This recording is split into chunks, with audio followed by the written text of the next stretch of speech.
And to know that our country hasn't, and our government hasn't really pursued sanctions against the Israeli government that's doing that is absolutely appalling. Well, I put down a motion in Parliament which welcomes and supports the United Nations General Assembly motion, which called for action in relation to Israel. And I'm really pleased that so far well over 40 MPs from 7 different parties and independents have signed this motion, because what we've seen is Benjamin Netanyahu treating the world with contempt, treating the United Nations with contempt, treating world leaders with contempt, treating even the International Court of Justice and the UN with contempt.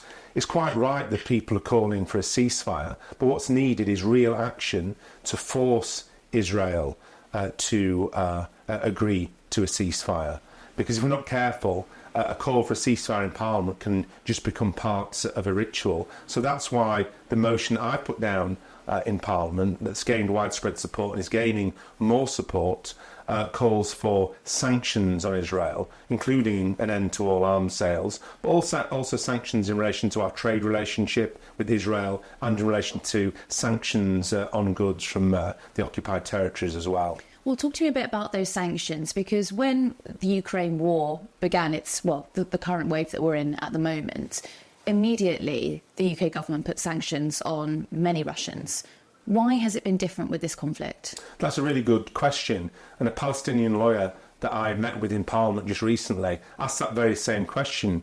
He said, why can't the UK government do to Israel what it did to Russia in terms of sanctions? It's clear that our government knows exactly what to do because it's done it in relation to sanctions on Russia.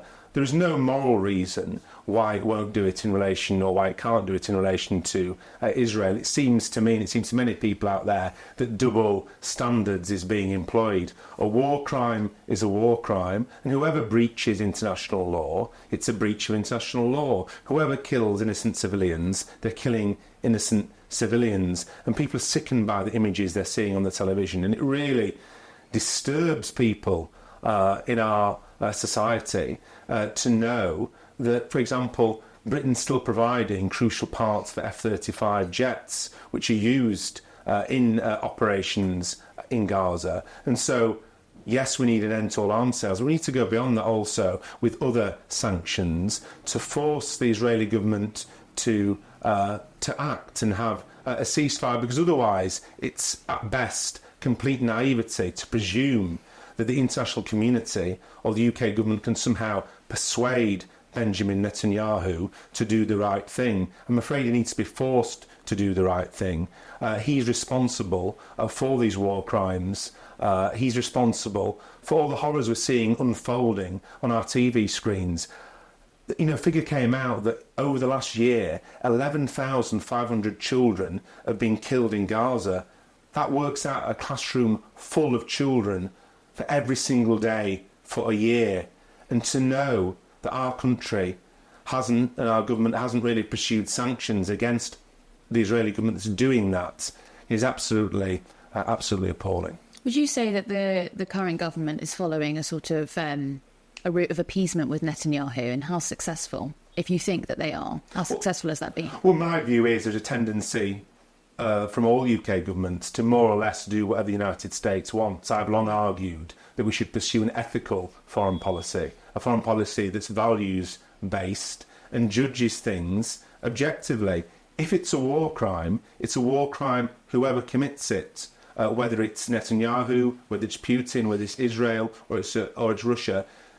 The identity of the state of the perpetrator shouldn't matter. We can't see human life through the prism of geopolitical alliances. We really do need to have an ethical approach to foreign policy. What's clear is what the UK government has done so far hasn't worked. It hasn't worked. The partial arms embargo on Israel hasn't worked. The calls for Netanyahu to be more mindful of international law or pursue a human rights-based approach, it sounds frankly ridiculous to people out there, and more than ridiculous when we see the horrific imagery of people burning to death as a result of the actions of the Israeli army. What do you say to some critics who will argue that the motion that you put down today, well, lacks efficacy, that there won't be any point to it? Why would Netanyahu care if you put down a motion today? Well, Netanyahu will care if the UK government takes the action that it can do and that it should do. And let's be clear, Netanyahu's not pleased when he sees hundreds of thousands of people marching in this country calling for a ceasefire and end on arms sales to Israel and sanctions to Israel. Netanyahu's not pleased when he sees these points being raised in Parliament. So I think what we need to do is to build as much support for these calls, because pressure is necessary and action is necessary. It took long enough for leading politicians in this country to make the call for a ceasefire, but the ceasefire call is not enough because it's just becoming a point of ritual. You know, Netanyahu's not going to be persuaded by arguments. He's going to be persuaded by governments around the world taking action. We see that Pedro Sanchez, the Prime Minister of Spain, has called for sanctions in relation to EU-Israel trade arrangements. He's called for an end to arms sales to Israel. We've seen the position of Ireland. We've seen the position of other countries like Brazil. We've seen the position of the United Nations General Assembly. And what I do think is sometimes hard for people, politicians and commentators in our country to realise is that we're out of step with the majority of world opinion. The United Nations General Assembly, this is what our motion refers to, on the 18th of September, passed a motion calling for these sanctions on Israel. That builds upon the judgment of the highest court in the world, the International Court of Justice, which ruled there's a plausible case for genocide. These institutions are all institutions that so far Netanyahu and his hard right government have ignored. It's very easy for people in this country, given how we're so affected by the American political scene, to think that somehow the position that people like myself with this motion advocating is some kind of somehow a world minority view. The majority of the world agrees with sanctions on Israel. The majority of the world wants to see this end and supports the actions necessary as set out at the UN General Assembly to make this end. This is the settled opinion of the international community. So I think that the UK government should get with that and take the action necessary to compel Benjamin Netanyahu and his government to have a ceasefire. Otherwise, the scenes of death, destruction, pain and suffering are going to go on and on and on. But crucially not in the US. That's not the view from the current US administration, the current Biden administration. So when you're looking ahead to the American election later this month, do you think there would be any difference with the Trump administration? I think that we've seen enough now of Kamala Harris underneath Biden that we know the state of play. We know how this is possibly going to play out. Do you think that Trump would be more interventionist?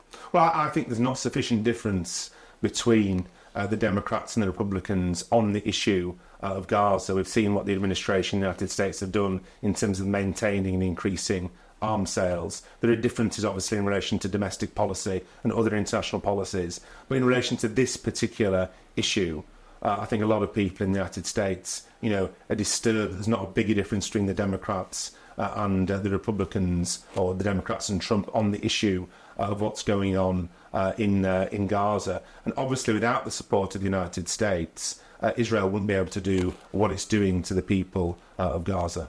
Can you talk to me about who's supporting this motion? Talk to me about the sort of, it's almost cross-party, the signatories to this. Yeah, so I put the motion down just a few days ago, and already it's got nearly 50 MP signatures on it. And there's, as I say, nearly 50 MPs from 7 different political parties and the independents as well. I put it down. I've got the whip currently suspended from the Labour Party, but out of the 46 that have signed it... Say why. Why have you got the whip suspended? Well, I have the whip temporarily suspended for voting to lift the cap on the two-child benefits. I don't think the two-child benefit cap is right. It's causing people in my constituency, children in my constituency, to grow up in poverty, which affects them then as a result for their whole life. And so that's the reason I've had the whip suspended. Do you think I voted to add that to the King's speech. We didn't vote against the King's speech. Myself and 6 colleagues voted to add a line to the King's speech as part of a strategy to tackle child poverty. Do you think that you would have lost it lost the whip subsequently anyway, regardless of whether you had added that line into the King's speech because of, the motion like you're tabling today, which is the Gaza motion. I mean, a lot of Labour MPs, I suppose, are still concerned about earlier in the year when there was an Opposition Day motion where a number of Labour MPs were suspended. I mean, Jess Phillips was taken off of the front bench because she voted for a ceasefire. Well, I think collective responsibility has always existed, and so people are on the front bench, if they depart from party policy or the leadership's policy as a point of principle, then there are consequences to that, and there you are. I think the wider point that's important is that members of Parliament need to be able to do their jobs as members of Parliament, and backbench MPs have a particular role, and that does involve voting with their conscience. It does involve voting in the interests of their constituents. It involves bringing amendments and doing what they can to help the government succeed. And that's good for parliamentary democracy. It's good actually to help a government succeed. So I don't think that the government needs to be scared of backbenchers Labour backbenchers who think for themselves. Mm. Sorry, I actually interrupted you. So just finish telling me who has signed it. So the motion that I put down just a few days ago, calling for sanctions on Israel, has so far been signed by nearly 50 MPs. It's 46 MPs at the time of this interview, and that's 46 MPs from 7 different political parties plus independents. And that just goes to show the strength of feeling on this.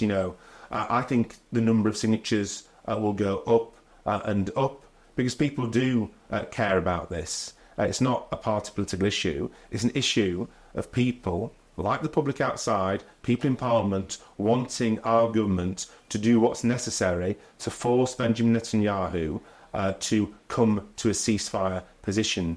Persuasion hasn't worked. Asking nicely hasn't worked. This is somebody who has carried on in the way he's carried on, Benjamin Netanyahu, despite the horrors unfolding day after day, and seems determined to plough on regardless of the cost of human life, because it doesn't seem that he values Palestinian lives whatsoever. We believe that all lives are equal, and we believe that all breaches of international law are breaches of international law. We believe that all losses of civilian life, should be viewed in the same way. Our government brought sanctions on Russia, rightly following its unlawful invasion of Ukraine. So our government knows exactly what to do. But Starmer would say that Israel does have the right to defend itself. Well, every country has the right to defend itself. No country has the right to commit war crimes. No country has the right to breach international law. So, of course, every single country on earth has the right to defend itself. But when I see the fact that 11,500 children have been killed over the last year in Gaza by Israel, that equates as a classroom full of children every single day for a year. When you see the footage of people burning to death, when you see Gaza turned into a sea of rubble, when you see the fact that food isn't being allowed in there, when you see the speeches by Israeli leaders talking about the Palestinians as if they're animals or somehow subhuman, then no country has the right to do that. Accountability is important. Consequences are important. A war criminal is a war criminal, no matter what state they manage to get elected as head of.